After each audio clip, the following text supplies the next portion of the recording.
Capítulo 3. Naoko me llamó el sábado y concertamos una cita para el domingo. Si es que a aquello puede llamarse una cita. A mí no se me ocurre otra palabra. Igual que la vez anterior, recorrimos las calles, entramos en una cafetería, tomamos una taza de café, reemprendimos la marcha, cenamos al atardecer, nos despedimos y nos separamos. Fiel a su costumbre, ella no soltó más que algunas frases sueltas, pero, como no parecía importarle, no me esforcé en mantener una conversación. Cuando nos apetecía, hablábamos de nuestras vidas cotidianas o de la universidad, pero siempre de una manera fragmentaria, sin hilvanarlo con nada. No mencionamos el pasado. Paseamos todo el tiempo. Es una suerte que Tokio sea una ciudad tan grande. Por más que la recorras, siempre hay algún sitio a donde ir. A partir de entonces, quedamos casi todos los fines de semana, y siempre dábamos el mismo paseo. Ella iba delante, y yo la seguía unos pasos detrás. Naoko lucía pasadores en el pelo, pero siempre mostraba la oreja derecha.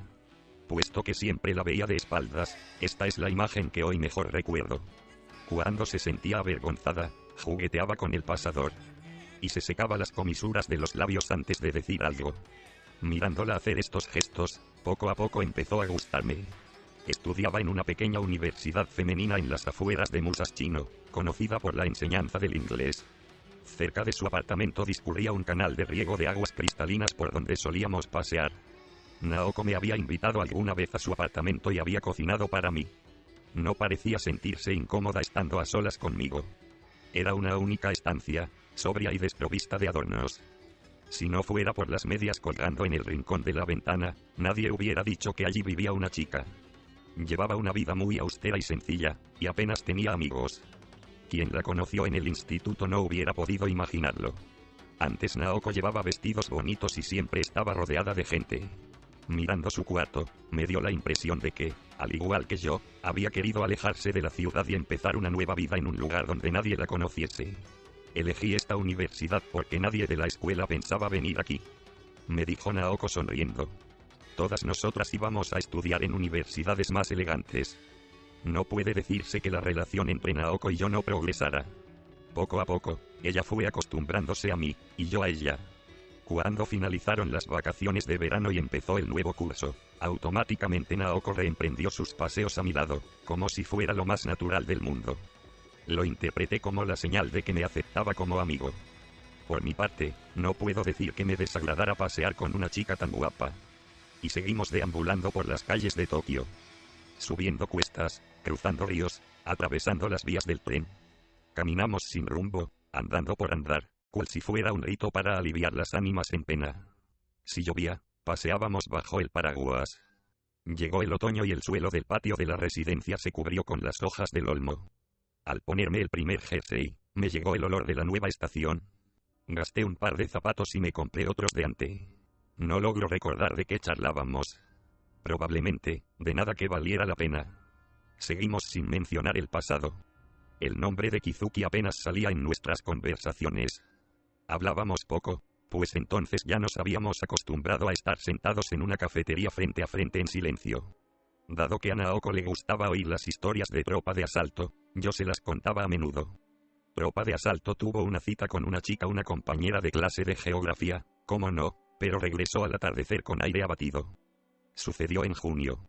Watu Watanabe, ¿cuándo sales con una chica? ¿De qué hablas? Me preguntó. No recuerdo qué le respondí. De todas formas, no era la persona más indicada para aconsejarle. En julio, mientras él no estaba, alguien arrancó la fotografía del canal de Ámsterdam y pegó otra del Golden Gate Bridge de San Francisco. He aquí la razón. Querían averiguar si Tropa de Asalto sería capaz de masturbarse mirando el Golden Gate Bridge. Cuando les dije que lo hizo encantado de la vida, alguien sugirió sustituirla por una de un iceberg. Cada cambio de fotografía provocaba en Tropa de Asalto un desconcierto terrible. ¿Quién diablos debe de hacer una cosa así? Dijo. Vete a saber. Pero no está mal, no. Las fotos son bonitas. Sea quien sea, puedes estarle agradecido, ¿no te parece? Quizás sí. Pero es desagradable. Comentó. Naoko se reía siempre que escuchaba las historias de Tropa de Asalto y, puesto que era poco frecuente verla reír, empecé a contárselas a menudo, aunque no me sentía a gusto utilizando a mi compañero como objeto de mofa. Era el tercer hijo, algo formal, de una familia que no podía calificarse de acomodada. Y hacer mapas era el único sueño que tenía en su vida. ¿Quién podía burlarse de eso?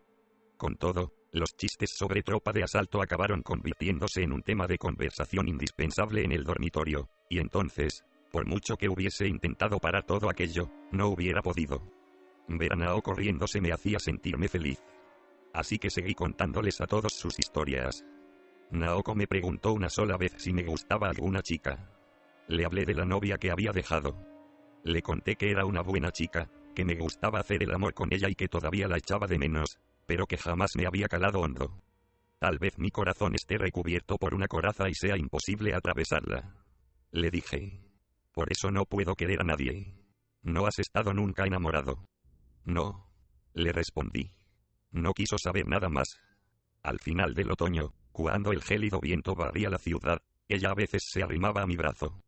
Notaba su respiración a través de la gruesa tela del abrigo. Me tomaba del brazo, metía la mano en el bolsillo de mi abrigo, si hacía mucho frío, se me agarraba al brazo temblando. Pero no era más que eso. No había que darle importancia. Yo continuaba andando con las manos metidas en los bolsillos, como siempre. Como los dos calzábamos zapatos de suela de goma, nuestros pasos apenas se oían. Solo cuando pisábamos las grandes hojas caídas de los plátanos. Cada vez que oía este crujido seco, sentía compasión por Naoko. No era mi brazo lo que ella buscaba, sino el brazo de alguien. No era mi calor lo que ella necesitaba, sino el calor de alguien. Entonces sentía algo rayano en la culpabilidad por ser yo ese alguien. Conforme iba avanzando el invierno, los ojos de Naoko parecían ir ganando en transparencia. Una transparencia ausente. Pronto, sin razón aparente, clavaba sus ojos en los míos como si buscara algo, y, cada vez que esto ocurría, me embargaba una extraña e insoportable sensación de soledad.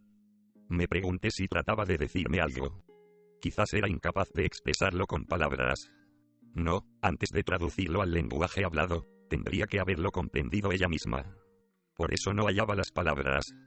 En esas ocasiones, Naoko jugueteaba con el pasador del pelo, se secaba las comisuras de los labios y me clavaba su mirada ausente. De haber podido, hubiese deseado abrazarla, pero siempre me quedé con la duda y desistí. Temía herirla. Seguimos paseando por las calles de Tokio, y ella seguía buscando las palabras en el vacío. Los compañeros del dormitorio me tomaban el pelo cada vez que recibía una llamada de Naoko o salía los domingos por la mañana. En fin, puede que fuera lo más natural que supusieran que me había echado novia. No sabía cómo explicárselo, y tampoco había ninguna necesidad de hacerlo, así que dejé que pensaran lo que quisieran. Cuando volvía al atardecer, siempre había alguno que me preguntaba en qué postura lo habíamos hecho, cómo tenía el coño, de qué color llevaba la ropa interior y demás estupideces. Yo me los sacaba de encima diciéndoles cualquier tontería. Así pasé de los 18 a los 19 años. El sol salía y se ponía. Izaban la bandera y la arriaban. Y al llegar el domingo salía con la novia de mi amigo Mueto. No tenía ni idea de qué estaba haciendo ni de qué vendría a continuación. En las clases de la universidad, leía a Claudel, a Racine y a Eisenstein, pero sus libros me interesaron muy poco. En clase no había hecho ningún amigo y en la residencia tenía simples conocidos. Como siempre me veían leyendo, los de la residencia pensaban que yo quería ser escritor, lo que jamás se me había ocurrido. A mí, en realidad, no se me había ocurrido ser nada. Intenté explicarle mis sentimientos a Naoko. Tenía la sensación de que, con un grado mayor o menor de exactitud, ella podría entenderme. Pero no logré hallar las palabras. Pensé. Qué extraño. Se me habrá contagiado su manía de buscar las palabras. Los sábados por la noche me sentaba en el vestíbulo, al lado del teléfono, esperando la llamada de Naoko. Dado que los sábados por la noche casi todos salían a divertirse, el vestíbulo estaba más tranquilo que de costumbre. Analizaba mis sentimientos absorto en las motas de luz que brillaban suspendidas en el aire silencioso. ¿Qué quería la gente de mí? Pero no encontraba respuesta alguna. A veces alargaba la mano hacia las motas de luz que flotaban en el aire, pero mis dedos no tocaban nada. Leía mucho, lo que no quiere decir que leyera muchos libros. Más bien prefería releer las obras que me habían gustado. En esa época mis escritores favoritos eran Truman Capote, John Updike, Scott Fitzgerald, Raymond Chandler, pero no había nadie en clase o en la residencia que disfrutara leyendo a este tipo de autores. Ellos preferían a Kazumi Takahashi, Kenzaburo Oe, Yukio Mishima, o a novelistas franceses contemporáneos. Así pues, no tenía este punto en común con los demás, y leía mis libros a solas y en silencio. Los releía y cerraba los ojos y me llenaban de su aroma. Solo aspirando la fragancia de un libro, tocando sus páginas, me sentía feliz. A los 18 años, mi libro favorito era El Centauro, de John Updike, pero cuando lo hube releído varias veces, perdió su chispa y cedió la primera posición a El Gran Gatsby, de Fitzgerald, obra que continuó encabezando mi lista de favoritos durante mucho tiempo. Tomar El Gran Gatsby de la estantería, abrirlo al azar y leer unos párrafos se convirtió en una costumbre, y jamás me decepcionó. No había una sola página de más. Es una novela extraordinaria. Pensaba. Me hubiera gustado hacer partícipes a los otros chicos de tal maravilla. Pero a mi alrededor no había nadie que leyera El Gran Gatsby. Dudo que lo hubieran apreciado. En 1968 leer El Gran Gatsby no llegaba a ser un acto reaccionario, pero tampoco podía calificarse de encomiable. Pese a todo, conocí a una persona que había leído El Gran Gatsby, y nos hicimos amigos precisamente por ello. Se llamaba Nagasawa y estudiaba Derecho en la Universidad de Tokio, 2 cursos por encima de mí. Nos conocíamos de vista, ya que vivíamos en la misma residencia, hasta que, un día en que yo estaba leyendo El Gran Gatsby en un rincón soleado del comedor, él se sentó a mi lado y me preguntó qué leía. El Gran Gatsby, le dije. Es interesante. Me preguntó. Le respondí que lo había leído 3 veces, pero que cuanto más lo releía más párrafos interesantes encontraba. Un hombre que ha leído 3 veces El Gran Gatsby bien puede ser mi amigo, repuso como hablando para sí mismo. Y nos hicimos amigos. Corría el mes de octubre. Corría el mes de octubre. Corría el mes de octubre. Corría el mes. Cuanto más conocía a Nagasawa, más extraño me parecía. A lo largo de mi vida, me había cruzado, había encontrado o conocido a muchas personas extrañas, pero jamás a nadie que lo fuera tanto. Leía muchísimo más que yo, pero tenía por principio no adentrarse en una obra hasta que hubieran transcurrido 30 años de la muerte del autor. Solo me fío de estos libros, decía. No es que no crea en la literatura contemporánea, pero no quiero perder un tiempo precioso leyendo libros que no hayan sido bautizados por el paso del tiempo. ¿Sabes? La vida es corta. ¿Y qué escritores te gustan? Le pregunté. Balzac, Dante, Joseph Conrad, Dickens. Me respondió al instante. No son muy actuales que digamos. Si leyera lo mismo que los demás, acabaría pensando como ellos. El mundo está lleno de mediocres. A la gente que vale la pena le daría vergüenza hacer lo que hacen esos. ¿No te has dado cuenta, Watanabe? Los únicos medianamente decentes de toda la residencia somos tú y yo. El resto son basura. ¿Por qué lo dices? Me sorprendí. ¿Por qué lo sé? Lo llevan escrito en la cara. Basta con mirarlos. Además, nosotros 2 leemos El Gran Gatsby. Hice un cálculo mental. Todavía no han pasado 30 años desde la muerte de Scott Fitzgerald. ¿Y qué más da? Por 2 años. Exclamó. A un escritor tan extraordinario como él lo adelanto, y no hay más que hablar. Nadie en la residencia imaginaba que Nagasawa era un lector secreto de obras clásicas, aunque, de haberlo sabido, no les hubiera extrañado. Él era famoso por su inteligencia. Había entrado sin dificultad en la Universidad de Tokio, sacaba unas notas irreprochables y pensaba opositar al Ministerio de Asuntos Exteriores y ser diplomático. Su padre dirigía un importante hospital en Nagoya, y su hermano mayor se había licenciado en medicina, ¿cómo no?, por la Universidad de Tokio, y estaba destinado a suceder a su padre.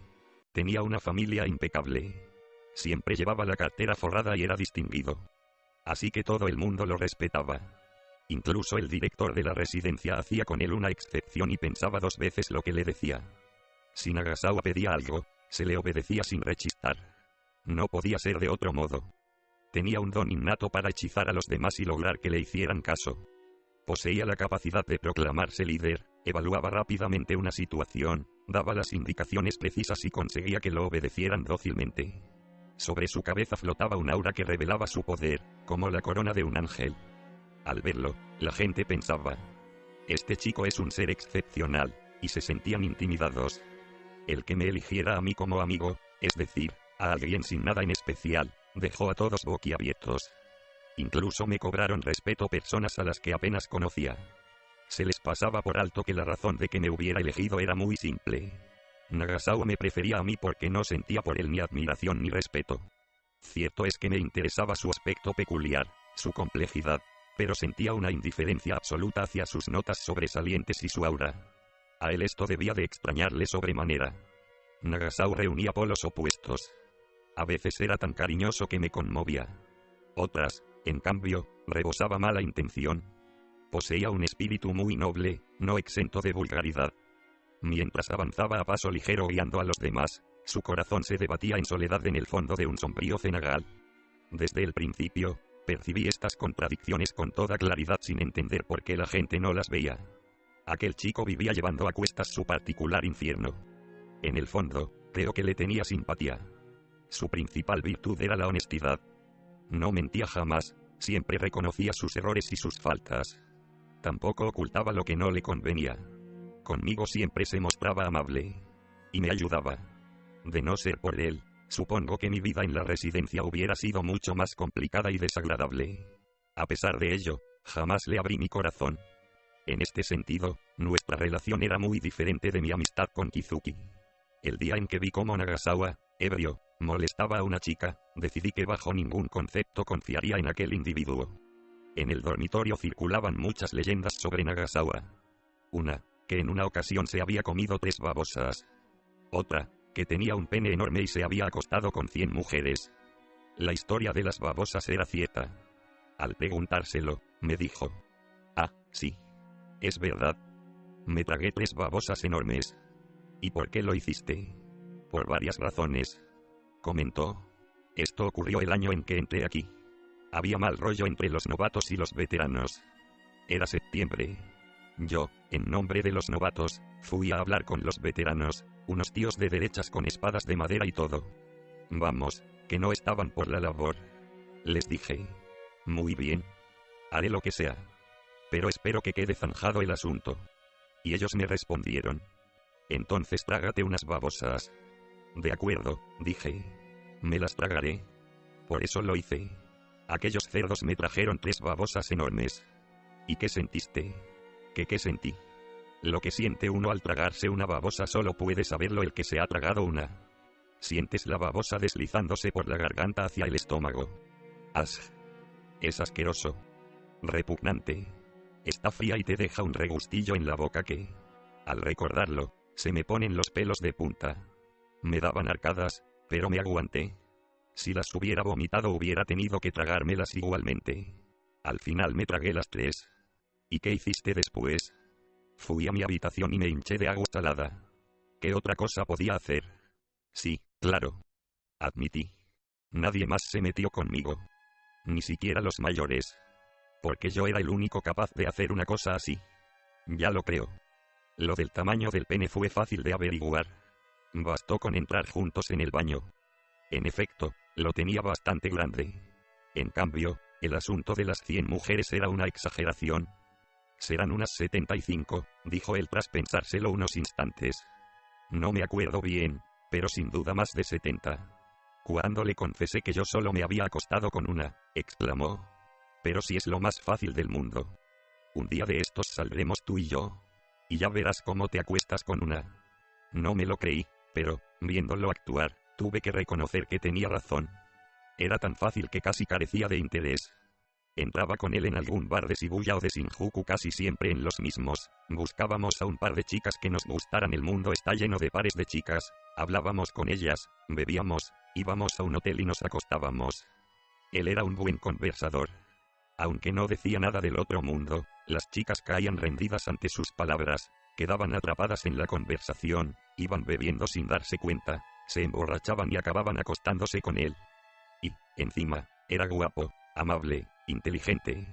Las chicas se sentían bien a su lado. Al parecer, a mí también me encontraban encantador por el simple hecho de acompañarlo. Cuando yo, instado por Nagasawa, contaba algo, las chicas se sentían fascinadas por mi charla y me reían las gracias igual que le sucedía a él. Todo gracias a los poderes mágicos de Nagasawa. No dejaba de sorprenderme. ¿Qué talento tiene? Comparado con Nagasawa, las dotes de Kizuki como conversador eran un juego de niños. Algo muy distinto. Aunque me impresionaran las malas artes de Nagasawa, añoraba a Kizuki. Era un chico leal, me decía. Reservaba sus habilidades para Naoko y para mí. Por el contrario, Nagasawa derrochaba su talento abrumador a diestro y siniestro. No le apetecía acostarse con las chicas que tenía delante. Para él todo era un juego. A mí no me gustaba demasiado acostarme con desconocidas. Era una forma cómoda de satisfacer el deseo sexual y, además, disfrutaba abrazando a una chica, acariciándola. Lo que odiaba era la mañana siguiente. Al despertarme, encontraba a una desconocida durmiendo a mi lado, con la habitación apestando a alcohol y la nota chillona característica de los Love Hotels sobre la cama, en las lamparitas, en las cortinas, en todas partes, y sentía la cabeza embotada por la resaca. Al rato, la chica se despertaba y buscaba la ropa interior por la habitación. Luego, mientras se ponía las medias, decía: «¿Tomaste precauciones? Porque estaba en el día del mes más peligroso». Después se dirigía al espejo y, rezongando que le dolía la cabeza o que el maquillaje no lo arreglaba aquella mañana, se pintaba los labios y se ponía las pestañas postizas. Lo odiaba. Hubiese preferido no quedarme hasta la mañana siguiente, pero no podía cortejar a una chica pensando que cerraban la residencia a las 12 de la noche, era humanamente imposible, así que pedía permiso para pernoctar fuera. Y entonces tenía que quedarme en el hotel hasta la mañana siguiente y volvía a la residencia lleno de odio hacia mí mismo, odio y desilusión, cegado por la luz de la mañana, con la boca áspera, como si la cabeza perteneciera a otra persona. Interrogué a Nagasawa tras acostarme con 3 o 4 chicas. No se sentía vacío tras haber hecho aquello 70 veces. Que te sientas vacío demuestra que eres un tío decente.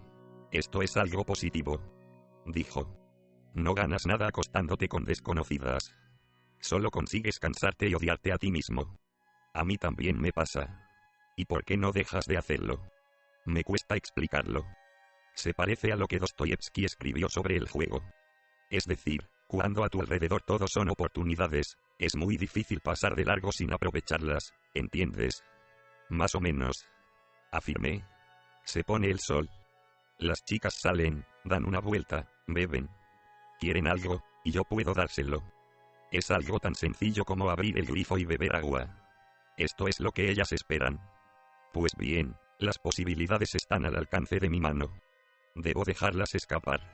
Tengo el talento y las circunstancias idóneas para valerme de él. Tengo que cerrar la boca y pasar de largo. No lo sé. Nunca me he encontrado en esta situación.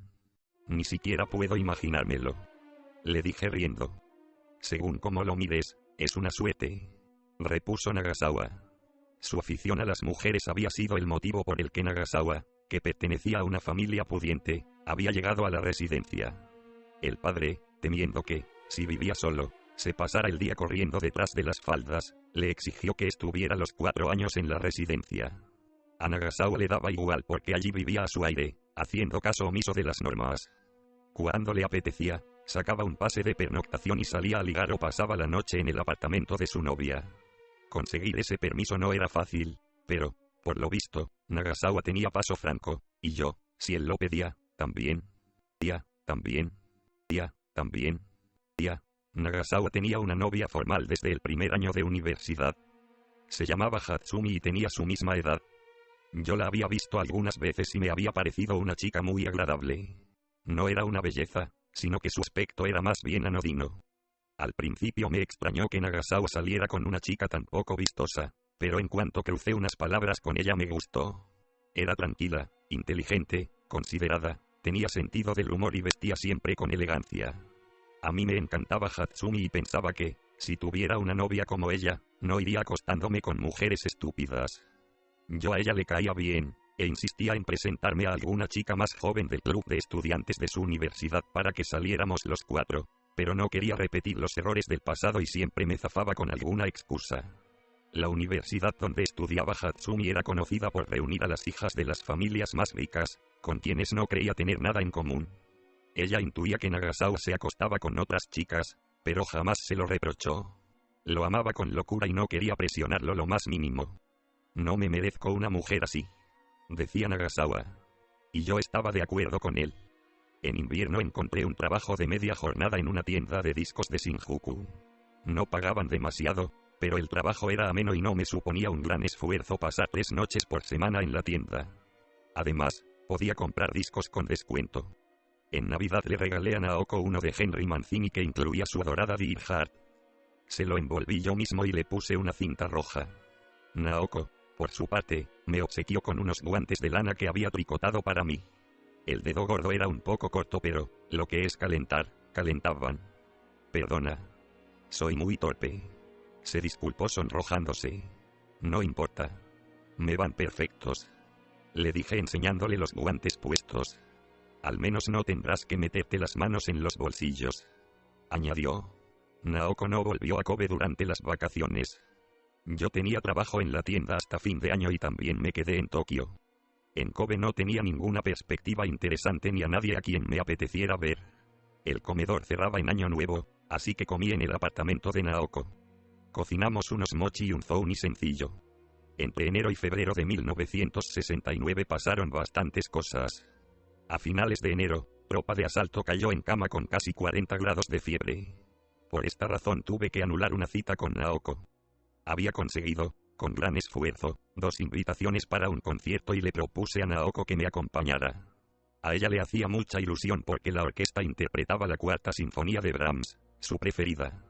Pero Tropa de Asalto estaba retorciéndose de dolor en la cama, con aire de ir a morirse de un momento a otro, y no era cuestión de dejarlo en ese estado. No encontré ningún alma caritativa dispuesta a cuidarlo en mi ausencia. Total, que fui a comprar hielo, le hice una compresa apilando varias bolsas de plástico llenas, le enjugué el sudor con una toalla fría, le tomé la temperatura cada hora e incluso le cambié la camisa. La fiebre no bajó durante todo el día. Pero, a la mañana siguiente, se levantó de repente y empezó a hacer gimnasia como si nada hubiera sucedido. El termómetro marcaba 36 grados y 2 décimas. Era imposible creer que fuera un ser humano. Qué extraño. Jamás había tenido fiebre. Me dijo como si fuese culpa mía. Pues ahora la has tenido. Repliqué enfadado. Y le mostré las entradas desperdiciadas por culpa de su calentura. Menos mal que eran invitaciones. Tuve el impulso de agarrar la radio y tirarla por la ventana, pero empezó a dolerme la cabeza, me metí en la cama y me dormí. En febrero nevó en varias ocasiones. A finales de mes tuve una pelea estúpida con uno de los alumnos mayores que vivía en la misma planta que yo. Le aticé y se golpeó la cabeza contra el muro de cemento. Por suerte, no fue grave y, además, Nagasawa intercedió por mí. De todas formas, el director de la residencia me llamó a su despacho y me soltó una reprimenda. A partir de entonces, jamás volví a sentirme a gusto en la residencia. Así terminó el curso escolar y llegó la primavera. Suspendí algunas asignaturas. Mis notas fueron mediocres. Muchas C y D, alguna B. Naoko pasó a segundo sin suspender ninguna asignatura. Habíamos completado el ciclo de las 4 estaciones. A mediados de abril Naoko cumplió 20 años. Puesto que yo había nacido en noviembre, ella era 7 meses mayor. No acababa de hacerme a la idea de que ella cumpliera 20 años. Me daba la impresión de que lo normal sería que, tanto ella como yo, viviéramos eternamente entre los 18 y 19 años.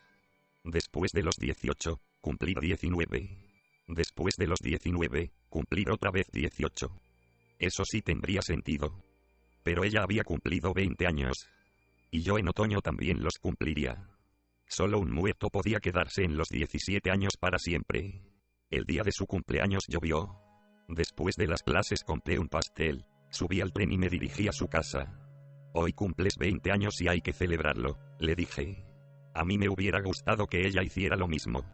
Debe de ser muy triste celebrar que cumples 20 años solo.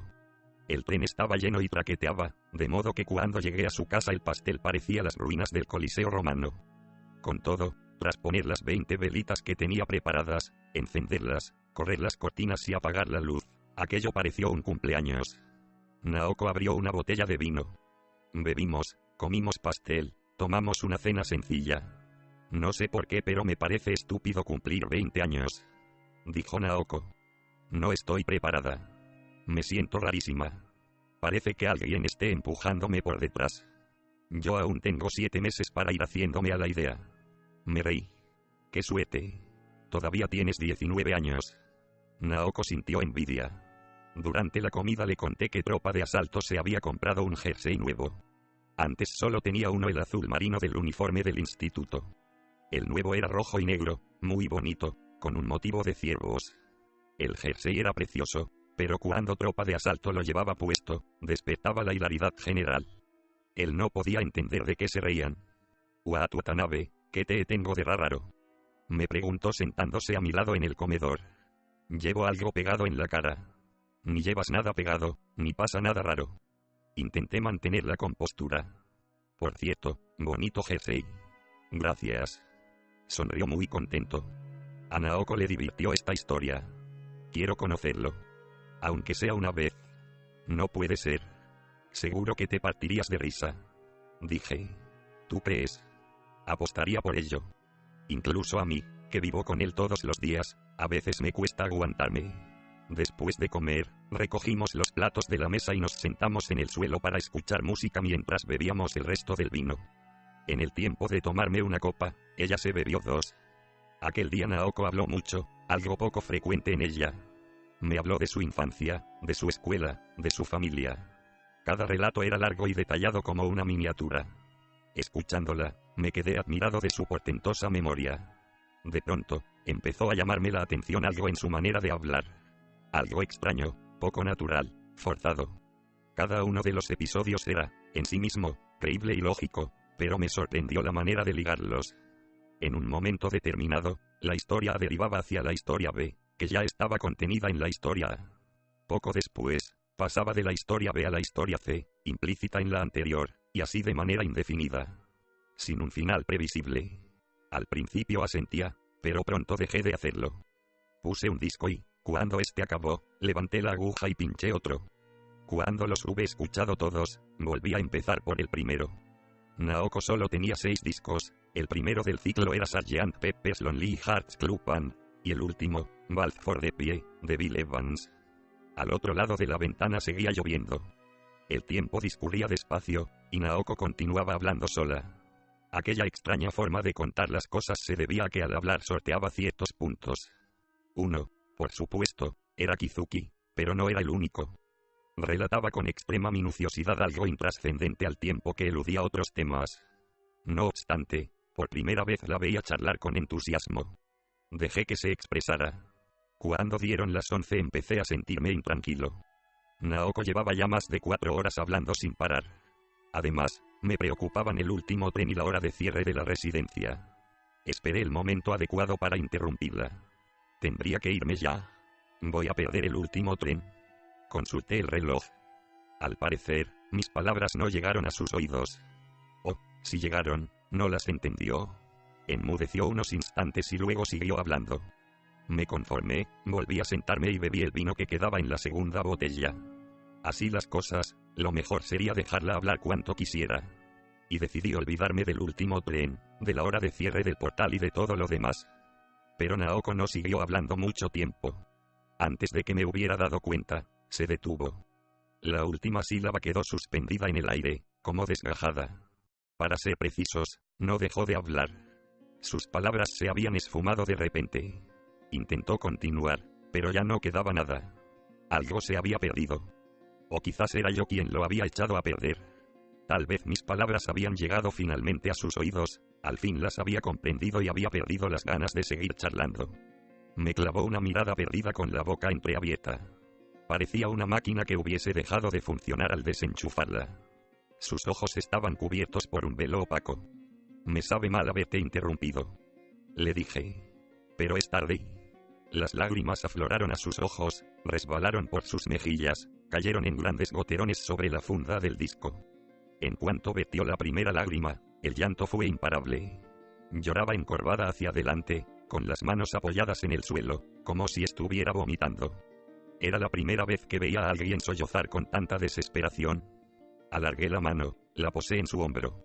Este se agitaba sacudido por pequeñas convulsiones. En un gesto casi reflejo, la atraje hacia mí. Continuó llorando en silencio, temblando entre mis brazos. Se me humedeció la camisa, que quedó empapada de sus lágrimas y de su aliento cálido. Los 10 dedos de Naoko recorrían mi espalda como si buscaran algo.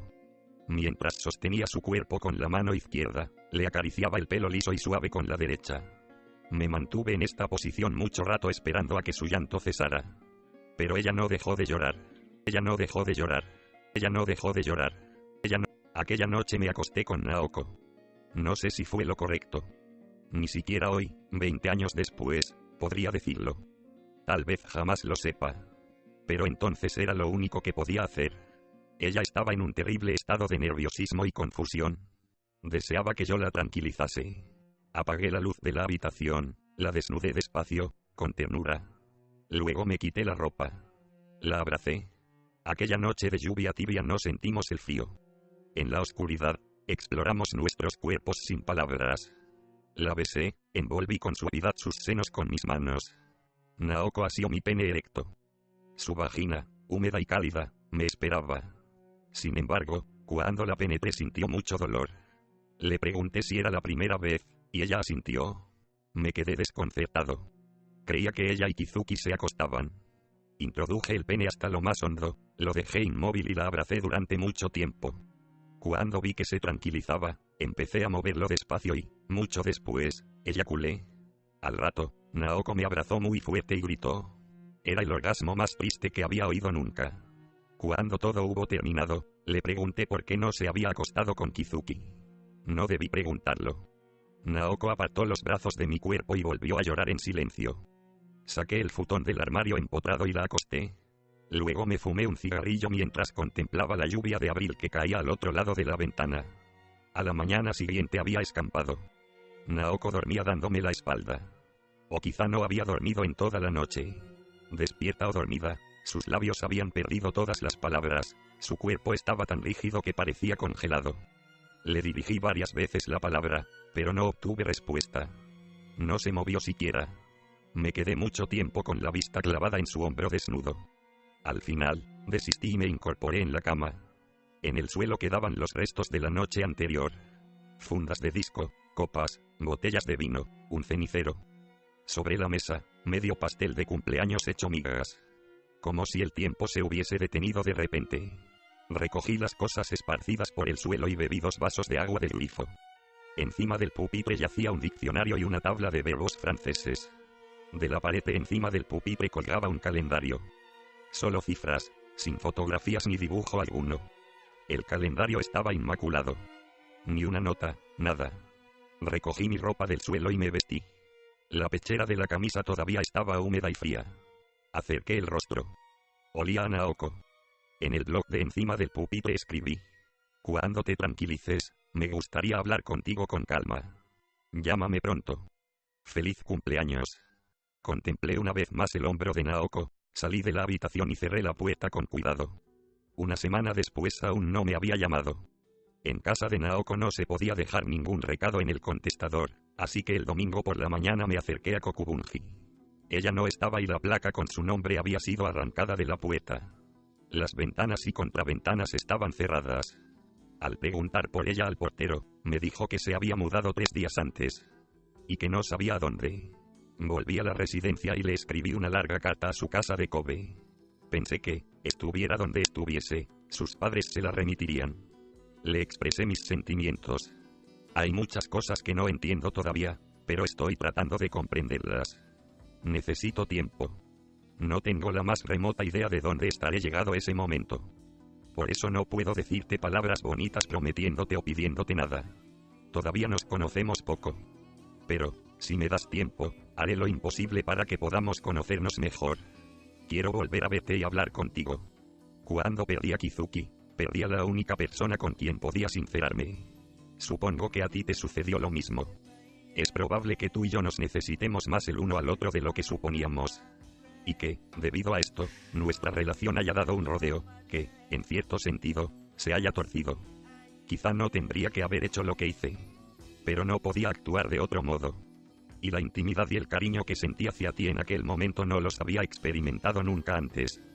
Quiero una respuesta. La necesito. Esto decía mi carta. No obtuve respuesta. Algo se hundió en mi interior y, sin nada que pudiera rellenar ese vacío, quedó un gran hueco en mi corazón. Mi cuerpo mostraba una ligereza anormal y una resonancia hueca. Empecé a ir a la universidad con mayor frecuencia. Las clases eran aburridas y apenas hablaba con mis compañeros, pero no tenía otra cosa que hacer. Me sentaba solo en un extremo de la primera fila y atendía a las lecciones, no cruzaba palabra con nadie, comía solo. Dejé de fumar. A finales de mayo la universidad declaró una huelga. La llamaban desarticulación de la universidad. Yo pensaba, ya ves, desarticuladla si es eso lo que queréis. Desmontadla a piezas, aplastadla bajo vuestros pies, reducidla a polvo. No me importa lo más mínimo. Me quedaré más fresco que una rosa. Es más, si es preciso, os echaré una mano. Adelante. Dado que la universidad permanecía cerrada y las clases habían sido suspendidas, empecé un trabajo de media jornada en una empresa de transportes. Me sentaba en el camión en el asiento del copiloto y cargaba y descargaba trastos. El trabajo era más duro de lo que esperaba. Al principio me dolían todos los huesos y a duras penas podía levantarme por las mañanas. Pero me pagaban bien y, mientras estaba ocupado y me mantenía activo, olvidaba el vacío que sentía en mi interior. Trabajaba durante el día en la empresa de transportes y, 3 noches por semana, en la tienda de discos. Las noches que libraba, leía en mi habitación y bebía whisky. Tropa de asalto no probaba el alcohol y no soportaba su olor. Cuando me vio tumbado en la cama bebiendo whisky, se quejó diciendo que con aquella peste no podía estudiar. Que bebiera fuera. Vete tú. Le espeté. Pero en el dormitorio no se puede tomar alcohol. Son las normas. Vete tú. Le repetí. No insistió. Me había puesto de mal humor, así que subí a la azotea y me tomé allí mi vaso de whisky. En junio volví a escribirle una larga carta a Naoko, que le envié a Kobe. El contenido era similar al de la primera. Añadí que era muy duro estar esperando su respuesta y que solo quería saber si la había herido. Al echarla al buzón, sentí como el hueco que había en mi corazón se agrandaba un poco más. En junio salí un par de veces con Nagasawa y me acosté con otras chicas. Fue muy sencillo en ambas ocasiones.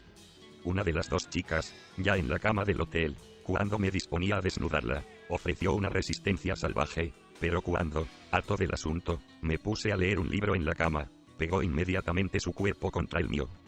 La otra chica, después de hacer el amor, quiso saberlo todo sobre mí. Con cuántas mujeres me había acostado en mi vida, de dónde era, a qué universidad iba, qué tipo de música me gustaba, si había leído alguna novela de Osamu Dazai, a qué país del extranjero preferiría viajar, si sus senos me parecían más grandes que los de las demás chicas. Me hizo toda clase de preguntas. Le respondí como pude y me dormí. Al despertarme, me dijo que quería desayunar conmigo. Entramos en una cafetería y tomamos el menú. Unos huevos malos, unas tostadas infames y un café peor todavía. Durante el desayuno ella siguió interrogándome.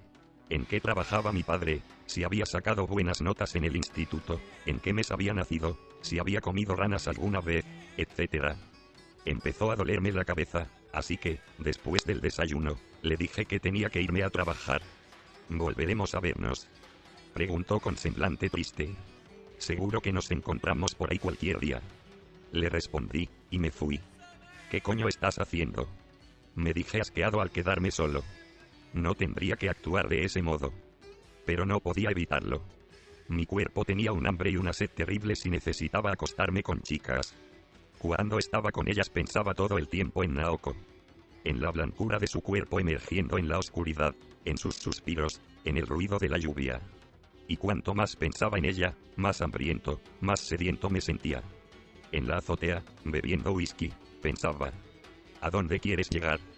A principios de julio recibí una carta de Naoko. Era una misiva breve. Perdona que haya tardado tanto tiempo en responderte. Intenta comprenderme.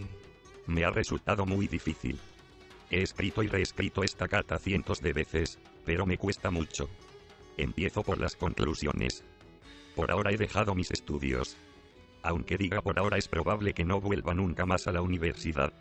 De hecho, la licencia por interrupción de estudios no ha sido más que un trámite. Quizá creas que ha sido una decisión precipitada, pero llevaba mucho tiempo pensando en hacerlo. Intenté hablarte varias veces de ello, pero me sentía incapaz de abordar el tema. Me daba miedo pronunciar estas palabras. No te preocupes por nada. Así han ido las cosas. No quiero hacerte daño. Si es así, lo siento. Lo único que trato de decirte es que no soporto la idea de que, por culpa mía, te reproches nada. Yo soy la única responsable. Durante todo este año lo he ido posponiendo, y esto te ha creado a ti muchas molestias. Tal vez hasta hoy. Abandoné mi apartamento en Kokubunji y volví a mi casa de Kobe. Durante un tiempo he estado acudiendo al hospital.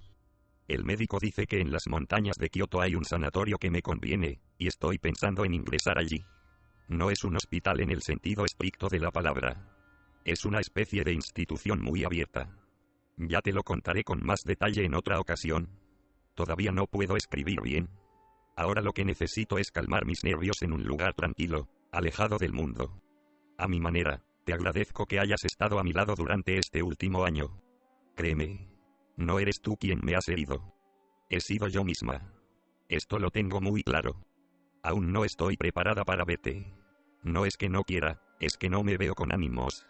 Cuando lo esté, te escribiré enseguida. Y entonces quizá podríamos conocernos mejor. Como tú dices, tendríamos que saber más el uno del otro. Adiós. Adiós. Adiós. Leí la carta más de 100 veces. Y siempre que lo hacía me invadía una tristeza insondable. La misma que sentía cuando Naoko me miraba fijamente a los ojos. Era incapaz de soportar aquel desconsuelo, pero no podía encerrarlo en ninguna parte. No tenía contornos, ni peso, igual que un fuerte viento soplando a mi alrededor. Ni siquiera podía investirme de él. La escena discurría despacio ante mis ojos. Pero las palabras que se pronunciaban no llegaban a mis oídos. Los sábados por la noche seguía sentándome en la silla del vestíbulo y dejaba pasar el tiempo. Nadie iba a llamarme, pero tampoco tenía otra cosa que hacer. Siempre fingía que estaba viendo en la televisión la retransmisión del partido de béisbol. El espacio inconmensurable que se abría entre el televisor y yo se dividía en dos. Luego este espacio volvía a partirse por la mitad. El proceso se repetía una y otra vez, hasta que al final era tan pequeño que cabía en la palma de mi mano. A las 10 apagaba el televisor, regresaba a mi habitación y me dormía. A finales de mes Tropa de Asalto me regaló una luciérnaga. La había metido en un bote de café instantáneo. Dentro había unas briznas de hierba y un poco de agua. En la tapa se abrían unos pequeños agujeros para la ventilación. A la luz del día, parecía un vulgar insecto como los que se ven en las orillas de las charcas, pero Tropa de Asalto me aseguró que era una luciérnaga. Sé mucho de luciérnagas, me dijo. Y yo no tenía razones ni pruebas para negarlo. Así que quedó en que se trataba de una luciérnaga. El bicho tenía una cara más bien somnolienta. Intentaba trepar por las resbaladizas paredes de cristal cayendo invariablemente al fondo. Estaba en el jardín. ¿En este? Le pregunté sorprendido. Sí. En el hotel que hay aquí cerca, en verano sueltan luciérnagas en el jardín para los clientes. Y ha venido a parar aquí. Explicó mientras introducía algo de ropa y unos cuadernos en su bolsa de viaje color negro. Hacía ya varias semanas que habían empezado las vacaciones de verano y en la residencia solo quedábamos él y yo. A mí no me apetecía volver a Kobe y seguir trabajando. Él había hecho unas prácticas. Pero ahora que éstas habían terminado, se disponía a volver a su casa. A Yamanashi. Se la puedes regalar a una chica. Sé seguro que le gustará. Me dijo. Gracias. Al caer la noche, la residencia estaba tan silenciosa que hacía pensar en unas ruinas. La bandera había sido arriada de su mástil, las ventanas del comedor estaban iluminadas. Al quedar pocos estudiantes, encendían la mitad de las luces. El ala derecha permanecía a oscuras. Con todo, un ligero olor a comida subía desde el comedor. Un olor a estofado. Tomé el bote con la luciérnaga y fui a la azotea. Estaba desierta. Una camisa blanca tendida en una cuerda, que alguien había olvidado recoger, se mecía con la brisa nocturna como si fuera la piel de un animal. Trepé por la escalera metálica hasta lo alto de la torre del agua. El tanque cilíndrico aún estaba caliente tras haber absorbido durante todo el día el calor de los rayos del sol. Me senté en aquel espacio reducido y me apoyé en la barandilla. Una luna blanca casi llena flotaba en el cielo. A mi derecha se veían las luces de Shinjuku. A mi izquierda, las de Ikebukuro. Los faros de los coches formaban un río de luz que discurría entre las calles. Un zumbido sordo, mezcla de varios sonidos, flotaba en una nube sobre la ciudad. Dentro del bote, la luciérnaga brillaba con luz mortecina. La luz era demasiado débil. El tono, demasiado pálido. Hacía mucho tiempo que no había visto una luciérnaga, pero creía recordar que éstas despedían una luz mucho más nítida y brillante en la oscuridad de las noches de verano. Tenía grabada en mi memoria la imagen de un bicho que desprendía una luz llameante. Quizás aquella estuviese débil, medio muerta. Agarré el bote y lo sacudí con cuidado varias veces. La luciérnaga se golpeó contra la pared de cristal y levantó el vuelo. Pero su luz continuó siendo tan mortecina como antes. Intenté recordar cuándo había visto una luciérnaga por última vez. ¿Dónde había sido? Logré recordar la escena. Pero no el lugar ni el momento. En la oscuridad de la noche se oía el ruido del agua. Había una esclusa de ladrillo, de modelo antiguo, que se abría y cerraba al girar una manivela. El río no era una corriente tan pequeña como para que las hierbas de la orilla pudieran ocultar casi por completo la superficie del agua. Los alrededores estaban sumidos en la penumbra. Una oscuridad tan profunda que, tras apagar la linterna de bolsillo, no me veía los pies siquiera. Y sobre el estanque de la esclusa volaban cientos de luciérnagas. Los destellos de luz se reflejaban en la superficie del agua como chispas ardientes. Cerré los ojos y me sumergí un momento en el recuerdo. Oía el viento con una claridad meridiana. Aunque no soplaba con fuerza, en mi cuerpo dejaba a su paso un rastro extrañamente brillante. Abrí los ojos y comprobé que esa noche de verano era, si cabe, más oscura. Destapé el bote, saqué la luciérnaga y la deposité en un reborde que sobresalía unos 3 centímetros del depósito. La luciérnaga se sostenía a duras penas en su nuevo hábitat. Dio una vuelta alrededor del perno tambaleándose y se subió a unos desconchones de la pintura que parecían costras. De pronto avanzó hacia la derecha, se dio cuenta de que aquello era un callejón sin salida y viró de nuevo hacia la izquierda. Después se encaramó muy despacio a la cabeza del perno y se acurrucó. Permaneció inmóvil, como si hubiese exhalado el último suspiro. Yo la observaba apoyado en la barandilla.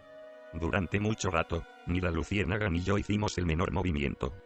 El viento soplaba a nuestro alrededor. Las incontables hojas del olmo susurraban en la oscuridad. Esperé una eternidad.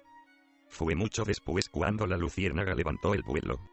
Desplegó las alas como si se le hubiese ocurrido de repente. Un instante más tarde, cruzaba la barandilla y se sumergía en la envolvente oscuridad. Describió, ágil, un arco en torno al depósito, tal vez intentando recuperar el tiempo perdido. Y tras permanecer unos segundos inmóvil observando cómo la línea de luz se extendía en el viento, voló hacia el sur. Aún después de que la luciérnaga hubiera desaparecido, el rastro de su luz permaneció largo tiempo en mi interior. Aquella pequeña llama, semejante a un alma que hubiese perdido su destino, siguió errando eternamente en la oscuridad de mis ojos cerrados. Alargué la mano repetidas veces hacia esa oscuridad.